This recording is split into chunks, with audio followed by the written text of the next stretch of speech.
NF2. Our topic today is NF2-related schwannomatosis, understanding genetic testing and its implications. And I'm your moderator today. I'm Mary Sell. I serve on the board of directors for NF2 Biosolutions, and I am a family member of an NF2 fighter. I would like to say a special thank you to Claudia Schmidt for organizing today's webinar. I have a few reminders for you before we introduce our speaker.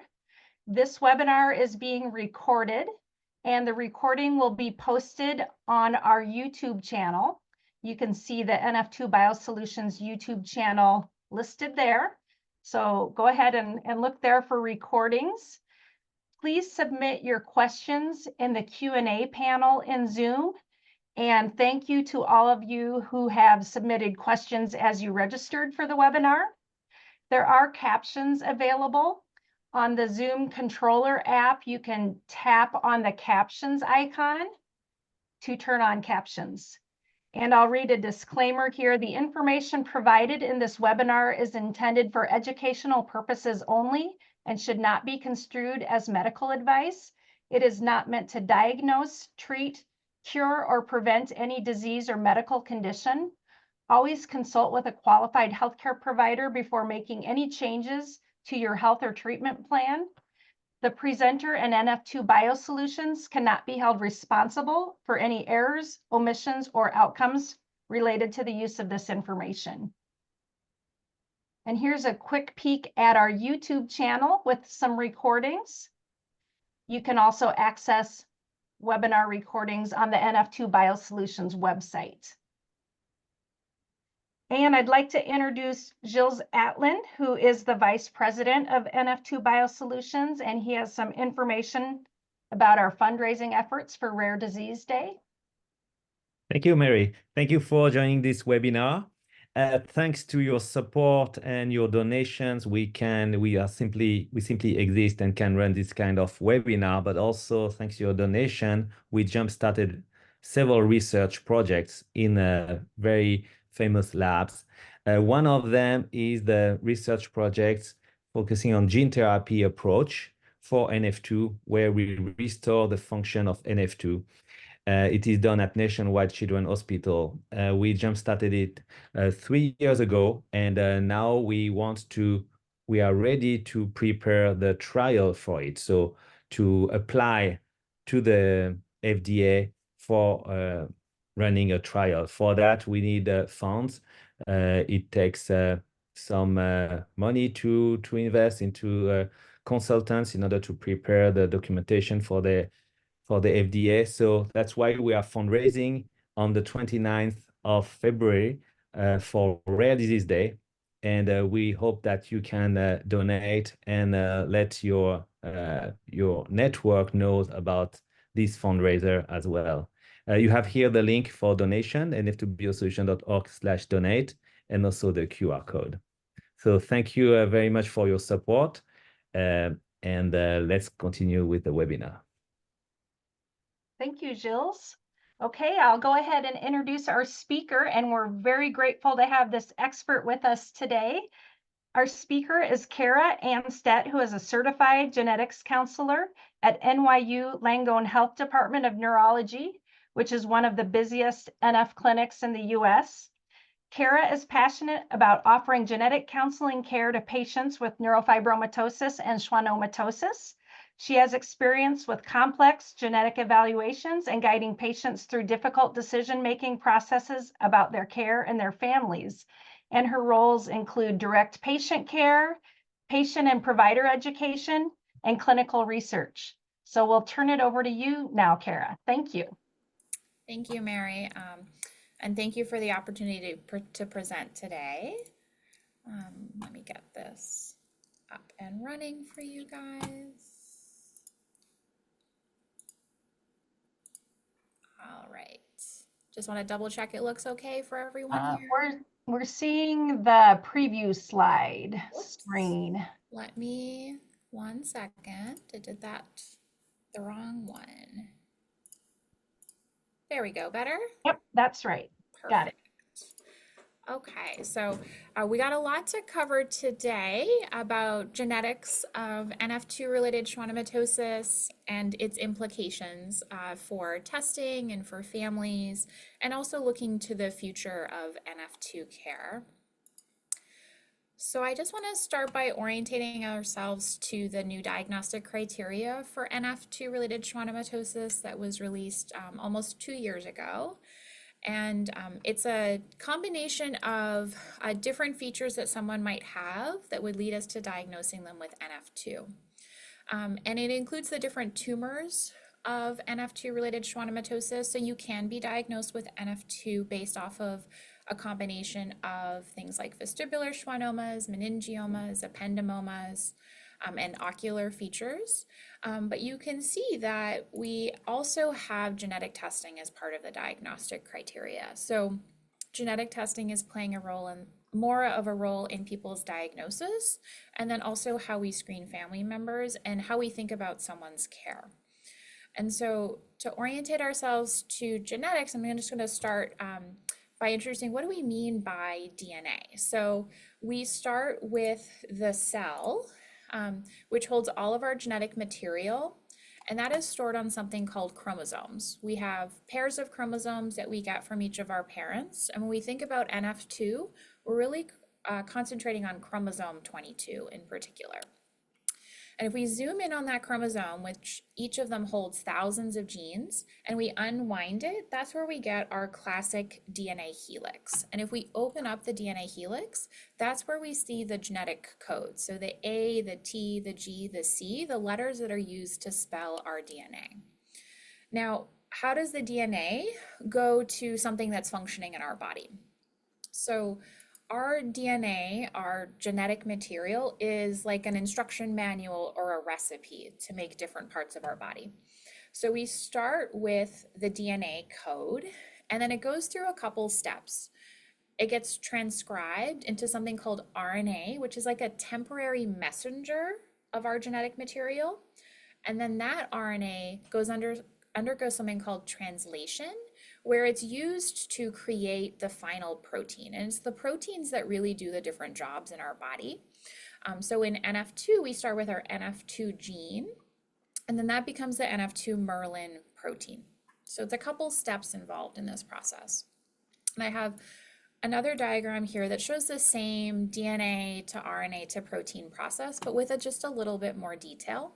So you can see in the DNA, we have the letter code, the A, T, G, Cs. And when something gets turned from DNA to RNA, it doesn't undergo that much change. So we see that the letters look very similar. We don't have T's anymore, we have U's, but a lot of it looks similar when it goes from DNA to RNA. But that next step from RNA to protein, called translation, is really converting it to something very different to make the protein. And what it's doing is it takes every 3 letters of the genetic code, and that's an instruction for one building block of the final protein called an amino acid. So it's kind of like a language where every word is only 3 letters long, and each of those words becomes one of the protein building blocks. And within the DNA, each gene becomes a single protein, and the beginning of that gene has a kind of a start signal to say this is the start of the gene. And then it has a stop signal that says this is the end of the gene, this is the end of the protein. And that's what we have across all of our genes. Now, another part of this process that is unique to multicellular organisms, including humans, is there is actually an extra step between the RNA and the protein process, and that's called splicing. So in the RNA and the DNA, the sections of the gene are actually split up into something called exons and introns. And the exons are what are used for the final protein product, what gets read out to make those amino acid building blocks. And the introns are actually this extra material that we don't need for the final protein. So in between the RNA, before it becomes protein, what happens is we have some cellular molecules that actually attach to the borders between exons and introns and cut out those introns, leaving just the exons left. And this is important because we can have genetic variants that impact this process called splicing variants, which can be applicable to some people that have NF2. So we can sometimes see these things happening. Now, when we think about genetic variations or genetic mutations that can cause different conditions in the human DNA, there are different types of differences we can see in the genetic code.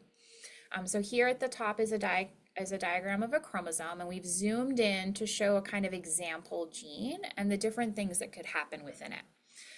So we have what we call the reference genetic code, sometimes called wild type, sometimes called normal, sometimes called functional. I prefer functional.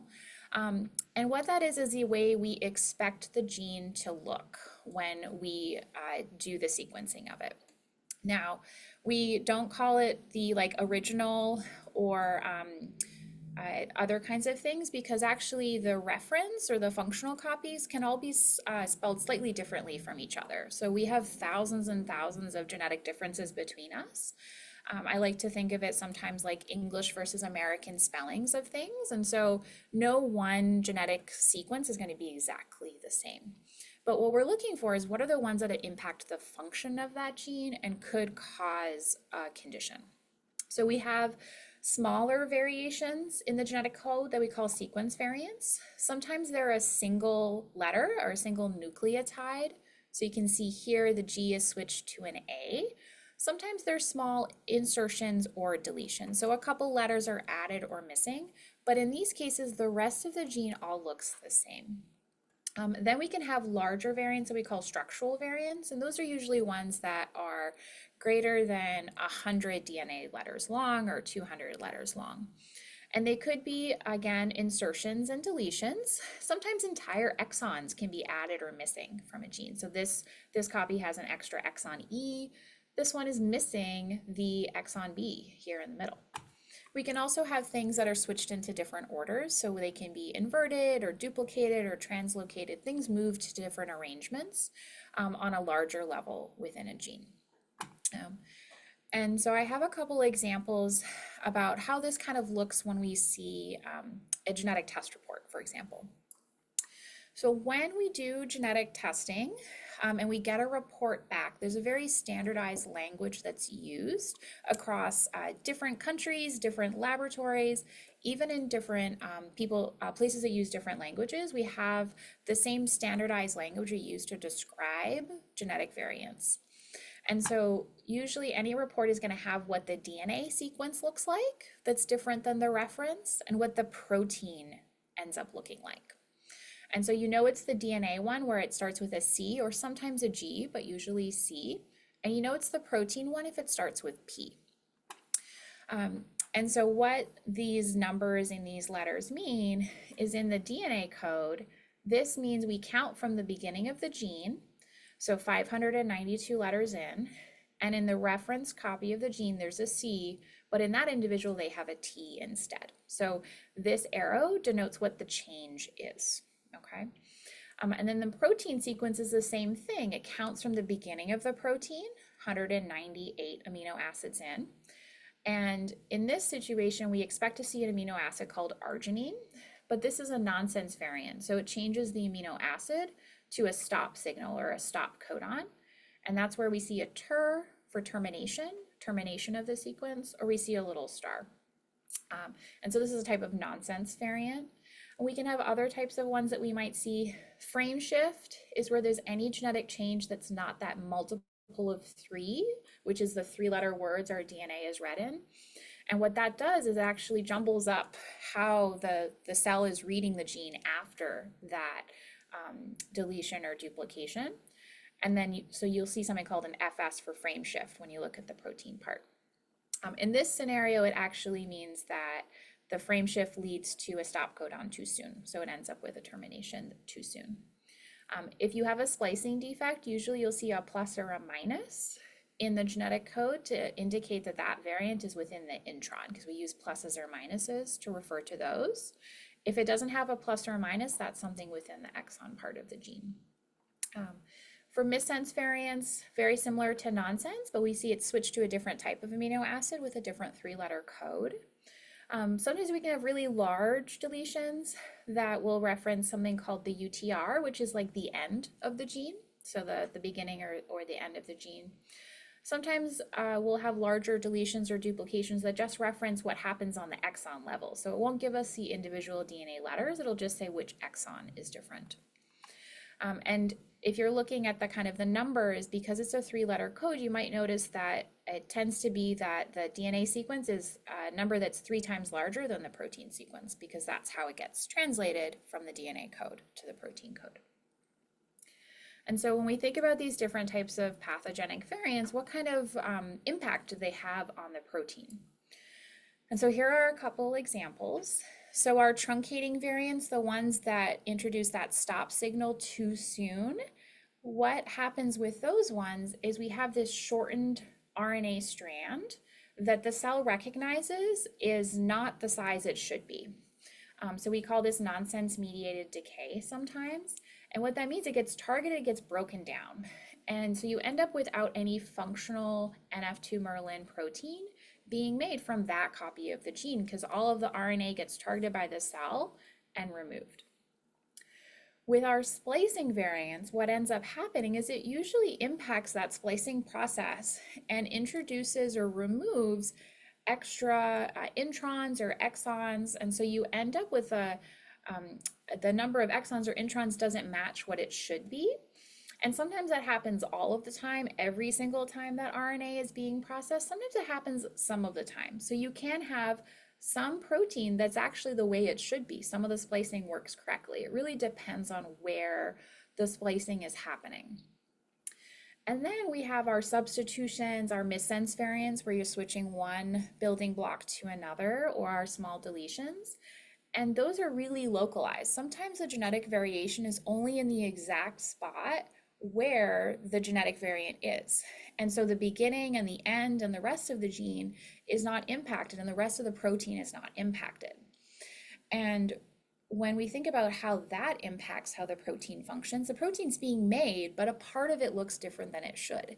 And so how much that impacts the NF2-Merlin protein depends on, is that part of a protein that has to connect to other proteins or do a specific job? Or is it one where it doesn't have as an important role in the function of the protein? So that really impacts things as well, and can be very variable.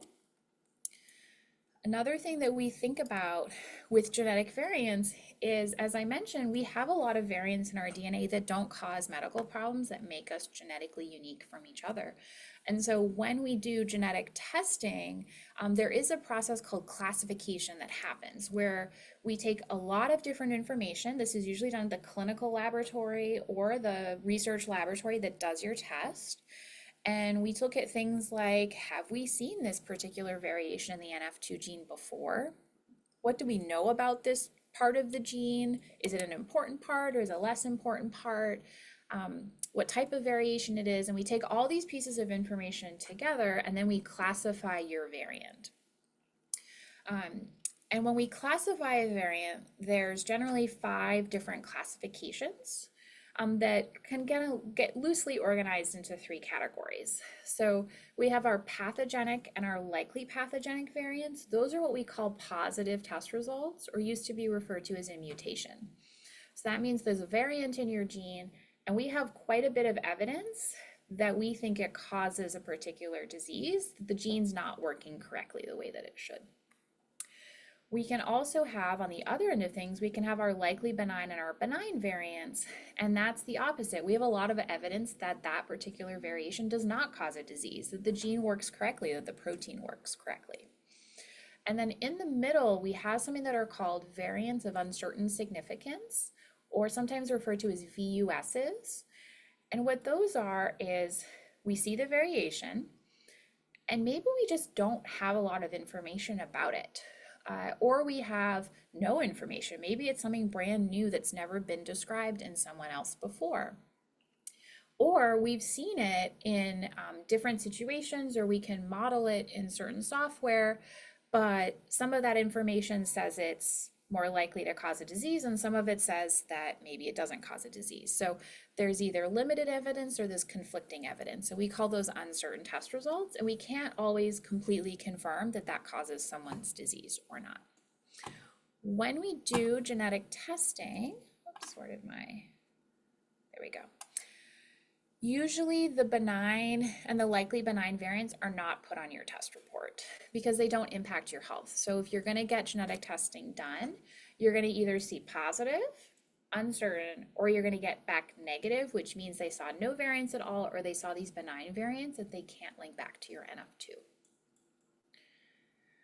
Another thing to think about is, so I was talking a lot about these different variations that are in the NF2 gene, and I'm talking about the ones that are there from when you're born, that we see on your test report when we say do blood testing. Now, how does this gene impact the development of NF2 tumors? So what we have is something that's called Knudson's two-hit hypothesis of tumor development, and this is used in a lot of different tumor predisposition syndromes. So in any one cell of our body, we have our 2 copies of chromosome 22, and both of them have the NF2 gene in them. And for someone born with NF2-schwannomatosis, there's a mutation on 1 copy of their NF2 from birth within that cell. And we are always exposed to things in everyday life that damage our cells and damage our DNA. And it's a random event. It could happen anywhere along all of the chromosomes, anywhere within those chromosomes. So you end up with a cell damage event that happens to happen in the other copy of NF2. And so it could be a small variation within the NF2 gene, so like those single nucleotide variants I mentioned, or those small deletions and duplications, or sometimes we have this small one you're born with, and the second mutation in the cell that we can commonly see in NF2 is actually this large deletion. So the whole end of the chromosome, including NF2, is missing.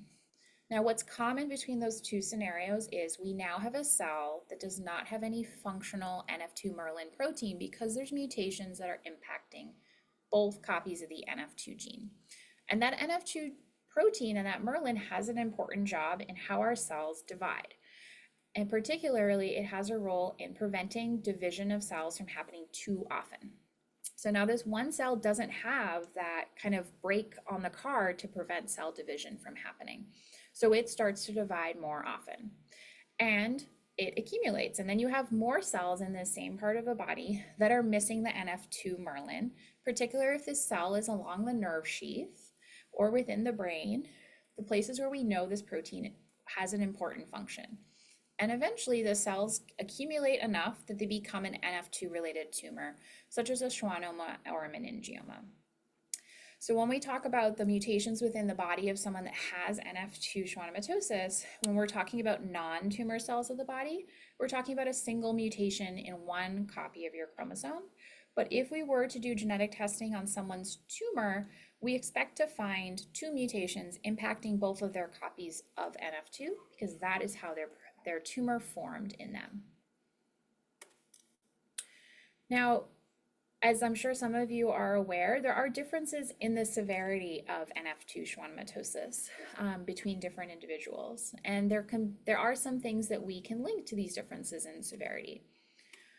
One thing that can impact someone's NF2 severity is whether or not they are mosaic for NF2.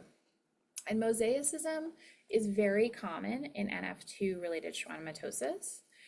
And it can only happen in someone who's a spontaneous case. So you cannot be mosaic unless neither of your parents have NF2. And that's because how the process of mosaicism occurs. So about half of people with NF2 that are spontaneous cases are mosaic. And what that means is the mutation was not there when they were conceived. It was not in the sperm or the egg, but as they were an early developing embryo, a mutation happened in one of the cells. And then as the embryo developed within the womb, some of the cells of the body noted in blue in this diagram had that NF2 mutation, but the rest of the body did not, noted in gray. And how much of the body has that mutation depends on how early or late it happened as an embryo. So if the mutation happens really early in embryo development, it's in a larger proportion of your cells. And if it happened a little bit later in development, it's in a smaller proportion.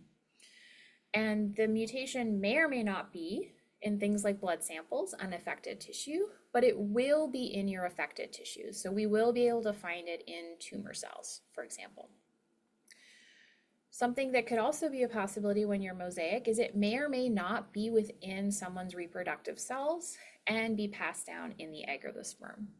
So for some people that are mosaic, it can be in their reproductive cells and they can pass it on to their child. And if it is passed on to a child, that child is not mosaic because they're not a spontaneous case. They're an inherited case of NF2. And so they have different risks because now that mutation is in all of the cells of their body and not a proportion of their cells like their parent. Some people that are mosaic for NF2 have the symptoms of NF2. They develop the tumors. Some people have such a small proportion of their body that they don't develop tumors until a much older age, or they might not ever realize that they have the tumors of schwannomatosis. There are different things that might lead us to suspect someone is mosaic as a clinician. One is if those tumors are limited to only one side of your body. So if it tends to be on the right side or the left side, for example, or if you only have tumors along a limb. Another thing that leads to suspicion is if your vestibular schwannoma is unilateral at the time of your diagnosis. It could become bilateral later, but if it's unilateral at the time of your diagnosis, you're much more likely to be mosaic. You're also more likely to be mosaic if you're at older age when you're diagnosed, particularly over 40. And then if we do genetic testing in you and we can't find your mutation in your blood or your saliva sample in your unaffected tissue, you're also more likely to be mosaic. There's a couple ways we can confirm it. One is if we are able to check your blood or your saliva sample and we find the mutation at low levels. It should be at 50% of your sample if you're not mosaic, but if it's at less than 50%, that could mean that you're mosaic. We can also confirm your mosaic if we can't find it in your blood or your saliva, but we're able to find your mutations by doing tumor genetic testing. Another thing that could impact someone's NF2 severity is the type of variant that they have and the part of the gene that it's in. And this references something called the Manchester Severity Score that was developed a few years ago. And it's broken down into 4 broad categories that are numbered, ranging from type 3 Manchester severity to type 1. And with type 3 severity, those are the individuals that are at risk of having the earliest onset of all of the people with NF2. And type 3 is also, in general, never mosaic. So the mutations in all of the body. And we see a higher risk for tumors, a younger age of your first major intervention for your NF2, such as having a surgery. And in their study, a more degree of hearing loss during the follow-up period compared to those in the other categories.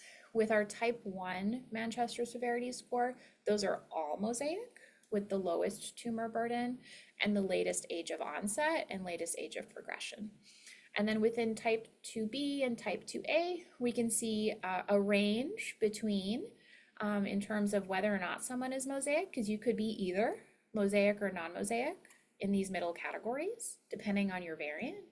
And then your age of onset can also range. And what they were able to do when they looked at these broad categories, they did see trends with what types of mutations did people have, depending on what category they were in. So here is a diagram that shows the NF2 gene. And I remember I mentioned exons earlier.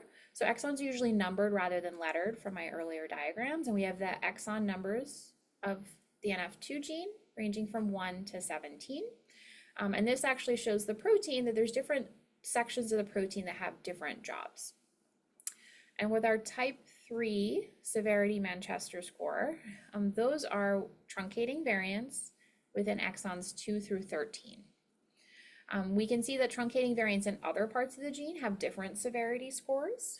We can also see that other types of variants can have different severity scores. So splicing variants, depending on the region, can be type 2B or type 2A. Are ones that are much more likely to be the type 2A milder severity score are people that are mosaic for different types of variants, and people that have either missense variants, small deletions or duplications, or have splicing variants. And so we sometimes use this information to help guide us to a good degree, because the type of NF2 variant someone has and how much it impacts their protein function, and also whether or not they're mosaic, can play a role in the age of onset and the severity of NF2 for that individual, as well as the risk to their family members. Now, there's limitations to the Manchester Severity Score. If we look at the original paper that detailed this information, it was less than 150 people. It was published in 2017, and it was for patients that had been followed for 10 to 15 years after their diagnosis. So if we do the math there, we're talking about people that were under care at least 10 to 20 years ago, which is eons when we talk about the care of people with genetic conditions. And with that, all research studies are a picture in time. We know that what we're able to do in the care of people with NF2 has improved over time, and how it looks today is different than it looked in 2004. We also know that we like to try to make boxes and categories that have defined borders between them, but that's really not the human experience. So there's a lot of overlap between these categories, and no one person is going to fit perfectly into a type 1 or a type 2B or a type 3 Manchester Severity Score. Because there's a lot of things that are individual per person and individual to each of their tumors that impacts their health over time. So that could be the location of their tumor, it could be the unique genetics of your tumor, it could be the treatment that you've had in the past, it could be how you were diagnosed. Were you diagnosed because you had symptomatic tumors? Or were you diagnosed because you had a really astute provider that picked up like an ocular finding, or because you had a parent with NF2, so you were under increased screening? So there's a lot of things that make each individual unique. But there are ways that we can use this severity score. And so I have a couple examples about how I might use it as a clinician, using 3 cases from my clinic of patients that very closely fit into this type 2B category. They are all individuals in their mid to late 30s. They all are new diagnoses with bilateral vestibular schwannomas, meningiomas, spinal schwannomas, and some degree of hearing loss in the past 1 or 5 or 10 years, but they all came to diagnosis at a similar age. And all of these individuals already had at least one child at the time of their diagnosis that they were concerned about. So we're of course taking care of our individuals' health and monitoring for their NF2, but as a genetic counselor, there are many parents that come to our clinic and their first thought is, what should I do about my children now that I have this diagnosis? So we have guidelines for assessing children that are at risk of NF2. The general guideline is that we start MRI surveillance of the brain and the spine starting around age 10, or an age at which they're mature enough to do that MRI without needing to be sedated. So can they lie still for that scan that, if you do them individually, is about 45 minutes a piece. If you had to do the whole thing, brain and spine all at once, that can be an hour and a half. And the reason that we do that is sedation has risks. And in general, the risk of having a significant NF2 related tumor that's going to need an intervention is pretty low before the age of 10. But you can see an asterisk here. So there are exceptions to that risk calculation. And that is if we know the family has individuals that have an earlier age of onset, so that their tumors are symptomatic as teens or children, or if we know that there is that type 3 variant within the family that could put this child at risk for an earlier onset NF2, particularly if their parent is mosaic, then we will want to start MRI surveillance younger than age 10. Now, there's other monitoring that we can do before the MRI. We can do monitoring with a neurologist and an ophthalmologist because those are low risk procedures. And we could use that information to decide to do an MRI if there's a neurological symptom or a symptom on the eye exam. We can also decide to do genetic testing before the age that a child does an MRI to either check for a type 3 severity mutation, or to know so we can plan ahead about who needs monitoring and who doesn't. Because if we do genetic testing for an NF2 variant that we know about in the family, and we discover the child doesn't have it, then they don't need any monitoring when they get older. So we have a couple different options. So starting with case 1, with our 35-year-old male who has a newborn and wants to have more children in the future. So I started by sending blood genetic testing for him, and it did find a positive test result, a pathogenic variant. You can see with the star, it's one of those truncating variants. But there's also this thing that says there's a comment on the report. So if we looked at the fine print of the report, they say the variant was found at lower levels than expected to be heterozygous, which is another word for someone who's not mosaic. And this is consistent with someone having mosaic NF2. It also mentions other possibilities for why something might come up like this, but in most cases, it's because of mosaicism. And so in this case, I know what's caused his NF2. And when I look up this variant, I see that for someone like him being mosaic, that is consistent with the type 2B severity. But if he passed it on to his child, then that would cause a type 3 severity for his child. And so we talked about when to do genetic testing, and he and his partner wanted to do it right away. So we tested the baby, and he came back negative for his father's mutation. So we can say the baby's not at risk of NF2. Now, something interesting we can do with males that are mosaic for NF2 is we can actually check a sperm sample to see what is the true risk of passing this on to children. And so we were able to do sperm testing for this individual and find out that only 2% of his sperm sample had the NF2 mutation, which is a very low risk of passing on. The highest possible risk of passing on NF2 to a child is 50%. And in this case, the risk is so low for this family that we're going to talk about family planning options in a couple minutes. But in this case, IVF genetic testing is actually not a great idea in this case because it's not technically possible. But we could do pregnancy testing or testing his children. Another case, case 2, similar presentation, similar age, and she has 3 children at the time of her diagnosis, ranging in age from 5 to 15. And when I did the genetic testing for her on a blood sample, it actually came back completely negative. We didn't find anything at all to explain her NF2. One reason that her genetic testing could be negative is about a third of the time it's negative because of our technical limitations of testing. So there are people where we just cannot find their NF2 mutation, even with the best test available. And then about 2/3 of the time it's because you're mosaic, and the older you are, the more likely it is that you're mosaic. If she is mosaic, then just like with case 1, I'm concerned about her children being at an earlier age risk of tumors, and we need to decide about when we want to start MRIs for them. So in this case, we brought all of the kids to come see us in clinic, and when we were doing the initial intake, the 5-year-old said that she had ringing in her ears. And so that prompted enough concern for tinnitus that an MRI was ordered for her, and we found bilateral vestibular schwannomas and other NF2 tumors. And so we did genetic testing in the child, and we were actually able to find the family's mutation. So this is the same mutation that her mother has. It's just not in the mother's blood sample. It's in other parts of the body. And this is also one of those truncating variants that causes an earlier age of onset. Because we know the mutation in one of the children, we're able to test the other 2 and confirm that they don't have NF2 and they don't need any monitoring. Now, what would we do if all of the children had tested negative? So the tough thing about that is we don't know for certain. Is that because of the limitations of genetic testing for NF2? Or is it because they're truly negative for NF2? So we say the risk is lower, but not completely zero. And we do still recommend doing brain MRI in this scenario because the older you are with a negative brain MRI, the lower your risk of having NF2 is.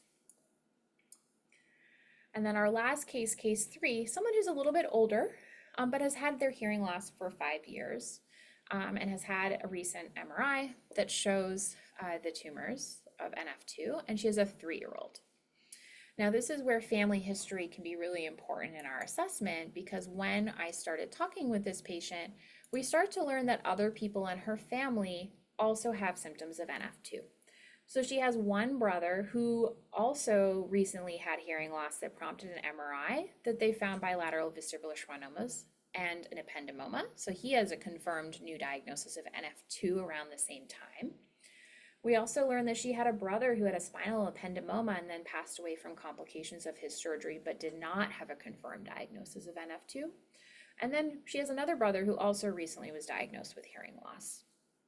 This makes it much less likely we're talking about mosaicism in this family because we have multiple siblings that have symptoms or confirmed diagnosis of NF2. We can also see that their parents passed away at a younger age. So it's possible that one of their parents had NF2 and then passed away for this other reason before they had symptoms. And in genetic testing in this case, we found a splicing variant, which is associated with one of those milder severities of NF2, not a type 3 severity. And when we think about who to evaluate next in this family, most importantly, we want to look at those brothers who have the symptoms of NF2 and any younger children in the family that are over the age of 10, because in this case, we're going to be talking about MRIs after age 10. So these teenagers here are ones that we want to consider evaluating. We also want to evaluate the other siblings that don't have any symptoms at this time, but they also don't have any children that we're concerned about getting monitored. So we ended up doing genetic testing for the whole family, and we were able to confirm that the two brothers with symptoms of NF2 also had the same mutation as their sister. The asymptomatic siblings ended up testing negative. And then the older children in the family all had testing, and one of them came back positive and has had a negative MRI so far. And then that 3-year-old child of the original patient was also tested negative. There's 2 children in the family that are under the age of 10, and the parents have decided not to do any testing at this time. But they're also not yet the age where we would recommend doing MRIs, and so it's okay to wait in that scenario. So this kind of illustrates how these are all patients that had similar clinical presentations, but the genetic testing and the family history was really important in how I assess what's the risk to their children and their other family members, and the timing that our team thinks about in terms of when we would consider screening the children and what type of screening we want to do for them. So I want to just move on a little bit to talk about family planning a little bit more generally. So what do we mean by family planning? So family planning involves the decisions that we all make about if, when, and how to add to our families. And families look very different to different individuals. There's also many factors that play a role in deciding to have a family. Those can be internal and external, and they can include medical conditions such as having NF2. Other things that might play a role is things like your religious affiliation, financial considerations, your physical and mental health. There's a lot of different things that play a role, not just NF2 when we think about having a family. As I said earlier, the risk of passing on NF2 is about 50%, but could be lower if you're mosaic. But we started at 50% baseline risk because NF2 is an autosomal dominant condition. That 50% risk is the same whether the parent is male or female, and stays the same whether their children are male or female. So the sex of the parent and the child does not change this risk. Now, I tend to divide up family planning options between having children that have a genetic relationship and those that don't have a genetic relationship to you. So you can choose to have children that are not related to you when you have NF2 as a family planning option. You don't need genetic testing for this type of family planning, or you might consider it if you've done your genetic testing, but we cannot locate your NF2 mutation. So those can include things like adoption, either adoption of a child after birth, or sometimes you can adopt an embryo and carry that embryo for pregnancy. Some people have partners that already have children from other relationships and they have stepchildren. And some people consider using a sperm or an egg donor instead of their own sperm or egg. And for same-sex partnerships, for those partners, they might consider using the other partner's sperm and egg for that partner that doesn't have NF2 rather than their own when they are going through their family planning. I'm going to spend a little bit more time on choosing to have genetically related children because there's some different nuances around that. So I already went through the guidelines about how we assess children that are at risk. So children that are conceived before or after someone has their diagnosis of NF2. But what can we do before we conceive a child? So one is something called in vitro fertilization, or IVF. and pre-implantation genetic testing. So that's genetic testing of embryos before they're implanted in the womb. In order to do this, we need to know your NF2 mutation. And there's two types of pre-implantation genetic testing. The type that we're talking about for NF2 is commonly called PGT-M, and the M stands for monogenic, which is a monogenic disease or a disease that has one genetic cause. So that includes NF2, also includes other things like cystic fibrosis or Tay-Sachs. Another type of genetic testing that's commonly done on embryos now is called PGT-A. So that is not looking for a specific genetic mutation. What it's doing is it's looking at the chromosomes to check the number and the size, including checking things like for Down syndrome. Because if we confirm that the embryos have the right number of chromosomes, that plays a role in increasing the chance of a successful pregnancy. So that's typically also done at the same time as PGT-M. Now, the process of IVF is a long and sometimes complex journey. There's a lot of steps involved in this that can be very time consuming. And how successful someone is through an IVF journey also is impacted by other fertility or health issues, including age. So as you can see here, I've got the time that it takes to do the different steps along the process. So it can be a year plus from having your first consultation at the IVF clinic to having a child born from IVF. And it seems like a linear process of creating your test and collecting your eggs, retrieving them, fertilizing them, testing them, and transferring them. But sometimes we have to repeat different processes if you don't get enough eggs from a cycle, or if there's a problem with the biopsy, if you don't get the test results you're looking for, if you do a transfer but you don't become pregnant. So it can be a really long and arduous process depending on the patient, which I tell my patients to prepare for that possibility. Many times if you go into this without any other fertility issues, then you have a pretty good chance of becoming pregnant within the first year, probably 80+% chance with the first cycle, but there's no guarantee that that will happen. And this is just an example from a patient I had that had NF1. So they started off with 25 embryos for their genetic testing for NF1. And when they got the results back, they actually only had one embryo that had all of the test results that they were looking for to transfer. So it can be a challenging process. There are a couple different ways that we do IVF genetic testing. I want to be mindful of our time for this, but there is a slightly different method that we can use if you have a family history of NF2. So if you have familial NF2, we can do something called linkage PGT-M, that what it does is it's not necessarily directly testing your mutation, but it's actually testing for the chromosome in your family that's linked to your NF2. So it's tracking through the chromosome 22 that was inherited from your parent with NF2 to you that you could pass down through your child. This type of PGT-M has been around for a really long time and is offered at most laboratories and most IVF clinics and is pretty straightforward. It's a little bit different if you're a spontaneous case of NF2 because we don't have a chromosome to link through in the family. So they do actually have to do a direct test for your mutation. And they actually do like a test run. They take some samples from the person with NF2 and they water it down so it's only a couple cells, which is kind of mimicking the couple cells we get from an embryo because it's really just a small biopsy when we do this type of testing. And they try to see, can they detect the variant or not? If they're able to detect the variant with this kind of test run, then they can do something called direct PGT-M. If they're not able to detect it, it might not be possible. So it can sometimes be challenging to do PGT-M if you're a sporadic or a spontaneous case of NF2.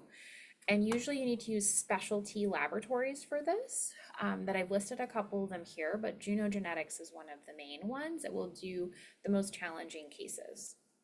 And these are all US-based labs for our international audience. So as I mentioned, there are some challenges to doing IVF. If you're doing the linkage method and you have a familial case of NF2, it can be hard to do this if your parent with NF2 is unavailable or has passed away before you start IVF. Sometimes you can do the linkage method when you have a spontaneous case, but it depends on the number of embryos that they're able to obtain from each cycle. For the direct method of PGTM, we need to have a detectable variant, and it works better with certain types of variants compared to other ones, and that's really unique to the individual. And also, if you're mosaic, that presents some additional challenges of doing PGTM and IVF. Another thing that someone can consider for family planning is testing during pregnancy. So in this scenario, we need to know your NF2 variant, but being mosaic and being spontaneous doesn't impact the reliability of this test. So you can do this as a mosaic spontaneous case of NF2 with high reliability. Pregnancy testing is an invasive procedure. There's 2 time points it might be done. It can be done at the end of the first trimester by taking a sample of the placenta, or it can be done later in the second trimester by taking a sample of the amniotic fluid. Generally, these are safe procedures that have a small risk of complication, and you have to wait about 2 weeks to get the test results back. Pregnancy testing is also generally covered by insurance versus IVF sometimes has limited coverage. Usually someone considers prenatal testing if they think termination of pregnancy is something of interest for them, but some people also do this because they want to be prepared for the birth of that future child, and the uncertainty of not knowing their pregnancy's genetic status can sometimes be really distressing to people. So having more certainty can sometimes be helpful. Something to consider if termination of pregnancy is something that someone is interested in is we have to remember that access to termination of pregnancy and abortion services can be extremely limited depending on where that person resides and may or may not be covered by insurance.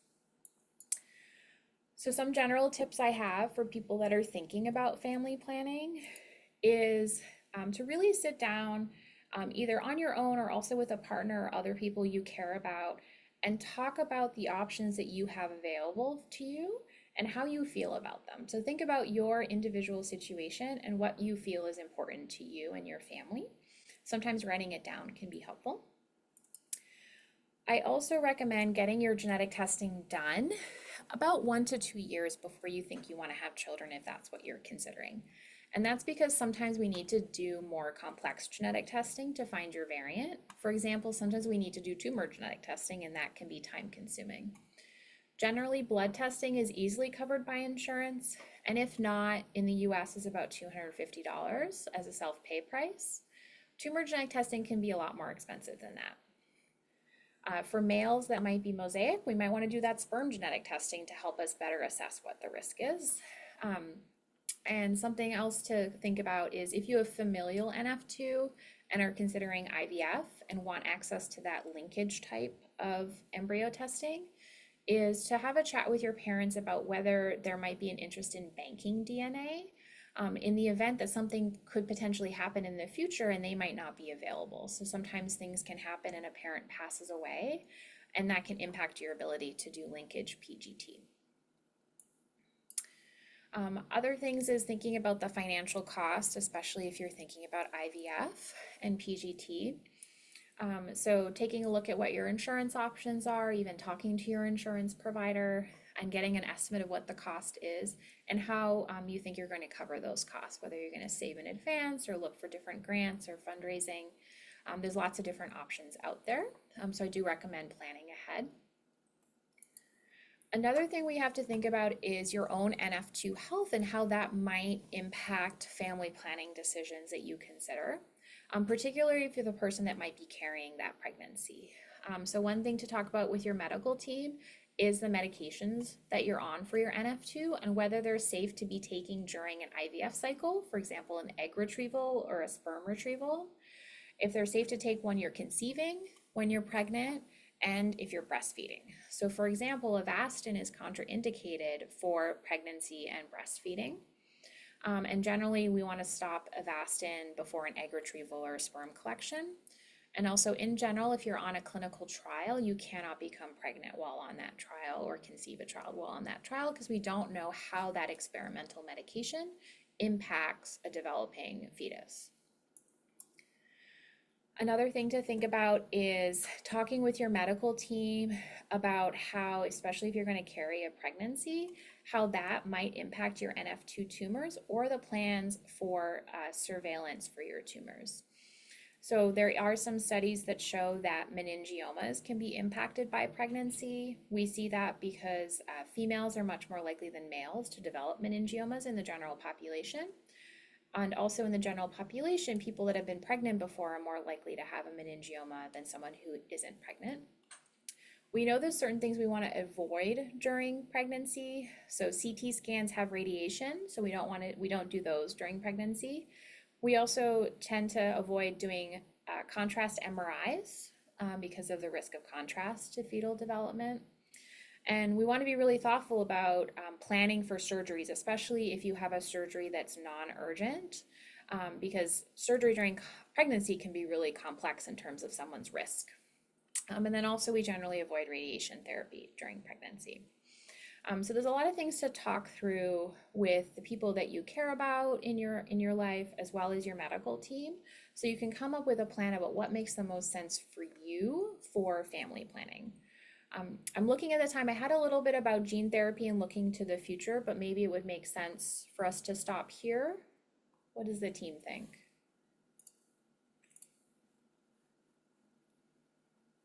Thank you, Kara, for all that great information. We do have quite a few questions in the control panel, so maybe this is a good stopping point. Yeah. I was looking forward to the gene therapy info, but possibly we can talk into doing another webinar for us in the future. Yeah. There's a lot to cover in genetics. Great information. Should I read a couple of questions? And then we talked about potentially Kara being willing to answer these questions, and we might be able to email them out after the webinar. Yeah, I'm just taking a look at them. So there were some questions about how do we tell about splicing variants, about whether or not the protein is functional. So there's different software that is used by the laboratory where they look at how close it is to the border between the exon and the intron, and they can predict what happens involving the splicing process and how much is the introns or exons changed. Sometimes we can also do something called RNA testing. So versus genetic testing looking at the DNA, they can actually look at the RNA sequence and see precisely how the introns and exons are changed by a splicing mutation. So sometimes we do have to order an RNA test that's a little bit more specific to answer that question. Looked like someone else asked about how we can tell if a mutation is in someone's egg or sperm for NF2. So for sperm, we have a test that's easily available to check for people that are male and mosaic. Unfortunately, we don't have a way of testing to see if eggs have a mutation when females are mosaic. Because if we did a biopsy of the ovary, we only take a couple eggs out and the rest of them are there.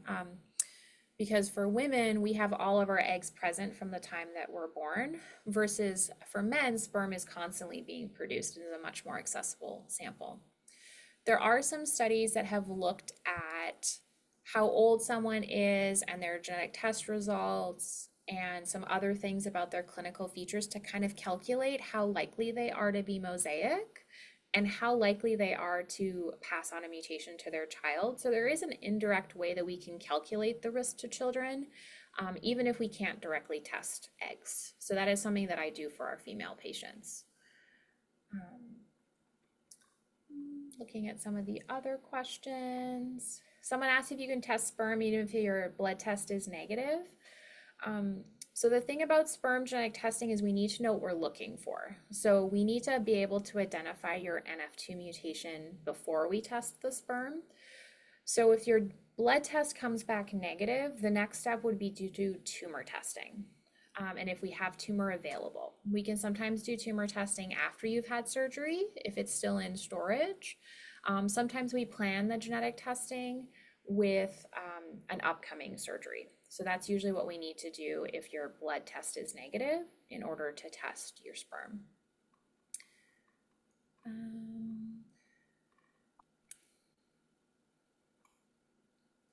Couple more questions about tumor testing.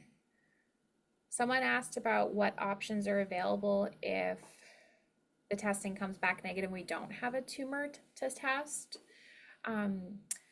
So the tough thing is if we don't know exactly what we're testing for in the family, we're not able to do things like IVF or pregnancy-based testing because we don't have a specific mutation that we're targeting.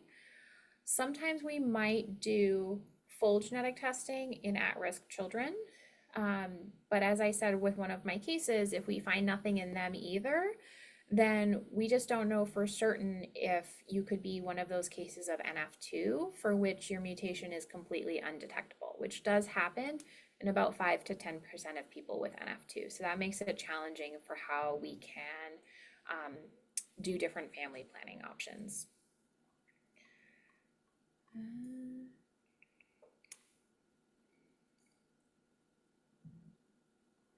Someone asked if you're not mosaic and you pass on your mutation, is there a risk of it being more severe? Generally, no, but there's a lot of range. So no one family has people that have the exact same severity.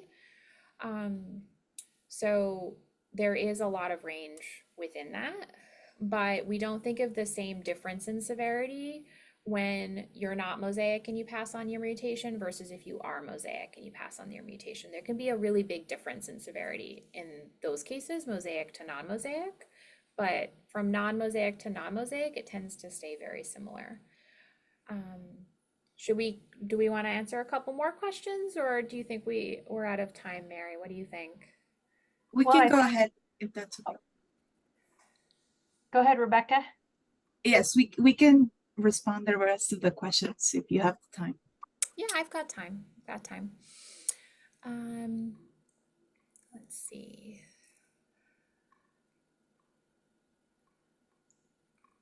There were a couple questions about people's specific mutations, and I want to be careful about like what my role is in this. As someone who's not our audience's healthcare provider. So if you have questions about your specific mutation, I do recommend that you talk to your healthcare team, and they can look at that in terms of what part of the gene it is, especially if you have specific questions about where it is and which exon it is. Even I need to look up my references to confirm that information. So I think I would have a tough time answering a couple of those questions. Someone did ask about how different deletions play a role.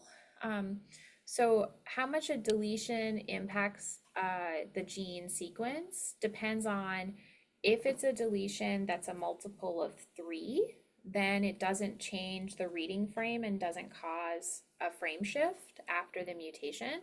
So if it's a deletion that is 3 letters or 9 letters or 12 letters, then that means that it's really just localized in that part of the gene, but the rest of the gene looks the same. Versus if it's any deletion that's not a multiple of 3 or are really large deletions, also tend to behave similarly where it impacts how the DNA is being read afterwards, and you can end up with the frame shift and the truncating later. So it's really just how does it change how we read the DNA?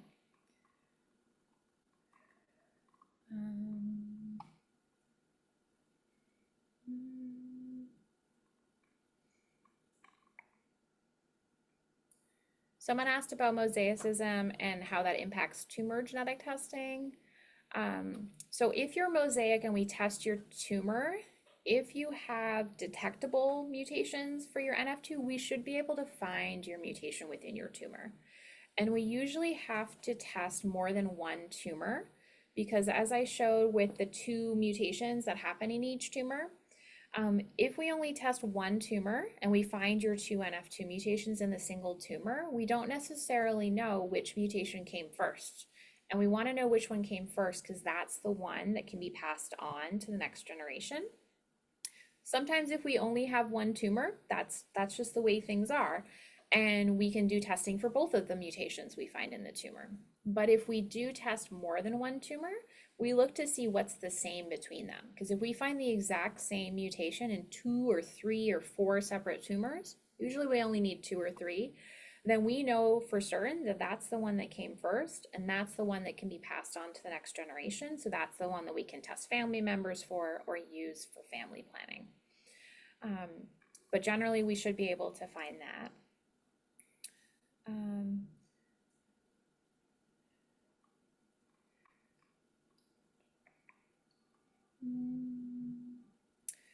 Someone asked if you can use frozen tumor for genetic testing. Yes. You can also use fresh tumor for genetic testing. So they can take a piece of the tumor directly from surgery and put it in a solution and mail it straight to the lab. You can also do tumor on preserved tissue. So we call it paraffin embedded tumor. And that's actually how the pathology departments usually store tumors after surgery. So actually we can do a lot of genetic testing from that because that's the most common way that tumors are stored. The paraffin embedded tumors are also the ones that are from former surgeries. So we don't tend to have frozen or fresh readily available unless we coordinate with a surgical date. But with the paraffin embedded stuff, that could be a surgery that happened 2 or 3 years ago and we can still do testing. Someone asked about the SMARCB1 gene and it being in the similar location to NF2 and how that impacts tumors. And about how there's a deletion of SMARCB1 within the tumor, and asking if we should be checking for SMARCB1 on the blood. So our theory right now is that the main driver of NF2 tumors is the loss of NF2, not necessarily the loss of those other schwannomatosis genes. Because if we actually look at people that have the other types of schwannomatosis, such as LZTR1 or SMARCB1 schwannomatosis, and we look at their tumors always have NF2 mutations in them as well. So it's the NF2 mutations that play the biggest role in how these tumors develop within the body. Sometimes we do check people for SMARCB1 and LZTR1 on blood testing. I usually only do that if I'm not completely sure that someone has NF2 related schwannomatosis. So for example, if you only have schwannomas, like spinal schwannomas or peripheral schwannomas, you could have any of the types of schwannomatosis. If you have a unilateral vestibular schwannoma and no meningiomas or ependymomas, you could have LZTR1 schwannomatosis instead. And with SMARCB1, you don't have any vestibular schwannomas, but you can have meningiomas and other schwannomas. So sometimes clinically, someone with a milder case of NF2 can look very similar to someone who has SMARCB1 or LZTR1 schwannomatosis. So we might test you for even all 3 of them to help clarify that.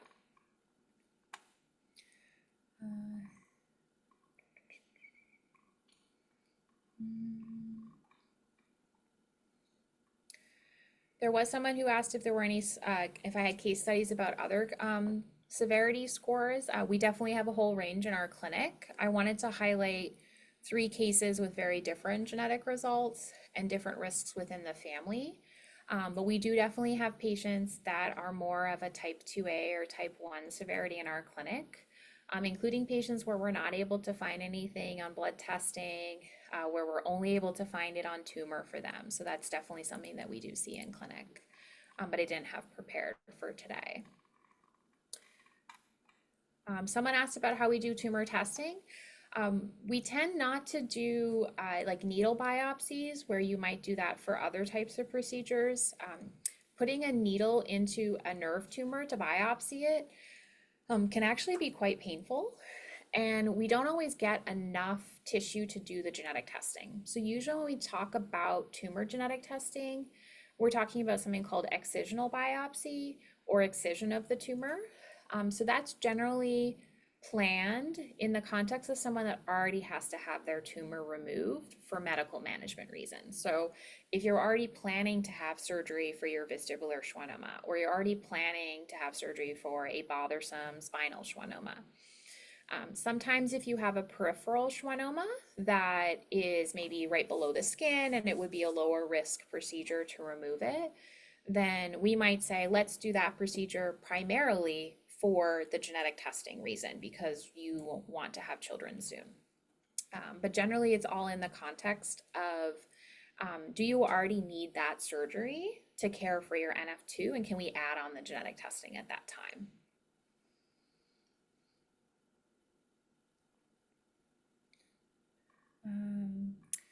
There was someone that asked about mosaicism in terms of being one side of the body. So mosaic means that some of the cells of your body have the mutation and others don't. And it can be that it doesn't cross to the other side of your body. So when we say some of the cells, it could be because of the way we develop in the womb with a right and left side very early. It could be that that mutation is really on the cells of the right side of your body and not the left. So sometimes we do see tumors, like only having meningiomas and vestibular schwannoma on one side. Sometimes it is more spread about the body. As I showed with my 2 cases that had bilateral vestibular schwannomas, and 2 of them were mosaic. So it can be more kind of diffusely spread. It doesn't necessarily mean that it's all on one side. But if we do see that it's all on one side, that makes it much more likely you're mosaic than if you have tumors on both sides of your body. I think, Kara, we will, in the interest of time, wrap it up now and answer maybe the rest by email. Yeah. We are so grateful for your time and your expertise. So thank you for sharing all that wonderful information with our audience. I learned a lot, so thank you so much. I was really happy to be invited, and thank you, everyone. I know there's a lot of things to talk about in genetics, and it can take a lot of time, but I hope I helped. Thank you.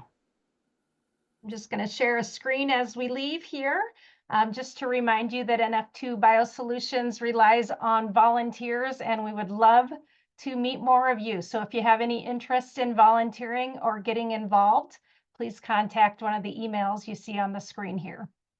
Thank you and have a nice day.